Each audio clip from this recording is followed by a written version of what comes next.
Hi guys, we're going to make chicken and dumplings. So I'm going to start off with the dumpling part of the recipe and make the dough up and just set it over to the side. And I have 1.5 cups of all-purpose flour, 2 teaspoons of baking powder, and a 1/2 teaspoon of salt.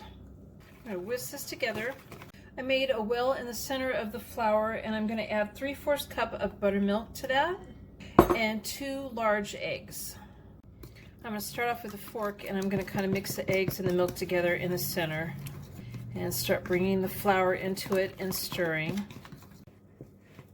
This is going to be a sticky dough batter and you want to make sure that you thoroughly combine the ingredients. You don't want any dryness in it. And I'm going to set this to the side and start on the next thing. I have almost 2 pounds of boneless, skinless chicken thighs. And I've cut them into pieces about that size, some fairly good sized pieces. Some are a little bigger, but yeah. So that's about the size you want to cut them all into. I'm not measuring this out. I'm just going to generously season this with salt and some pepper, black pepper, and toss that around.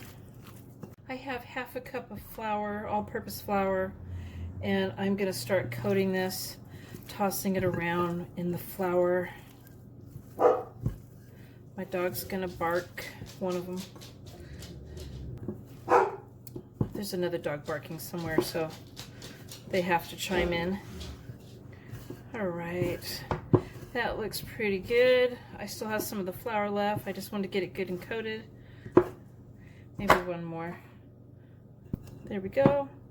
Okay, so I have 2 tablespoons of olive oil heating up in a heavy pot on medium-high heat, or it's heated up already, and I'm adding my chicken to that. We want to brown it on both sides, so we're going to cook it about 5 minutes on each side. My chicken's brown and I removed it to a plate. I added 1 more tablespoon of olive oil and 3 tablespoons of salted butter. I'm going to go ahead and let that melt.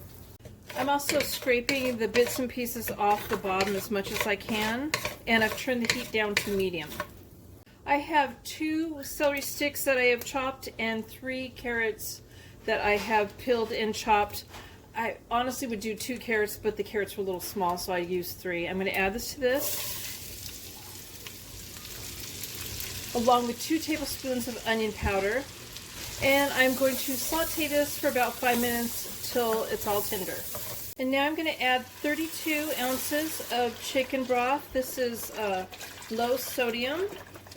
And I'm going to add 1 more of 32 ounce chicken broth, low sodium. So 2 32-ounce containers of low sodium chicken broth. Okay, so in here I have 1/4 teaspoon of sage, a 1/2 teaspoon of black pepper, and 1 teaspoon of salt, 1/4 teaspoon of thyme, and 1/4 teaspoon of regular paprika. I'm going to add that in now. I'm going to add the chicken pieces back in. I'm going to turn it up just a little, and I'm going to bring this up to a simmer. It's simmering, so I'm adding a teaspoon of chicken bouillon. I'm going to stir that in. I'm going to stir in a cup of thawed peas. They were frozen. Oh, that was stupid. Of course they were frozen.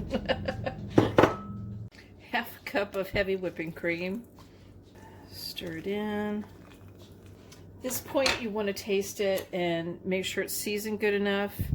Careful not to burn yourself. And I like where it's at. I'm going to drop the dumplings in here, about a tablespoon each. And you want to try to get them so they're not touching.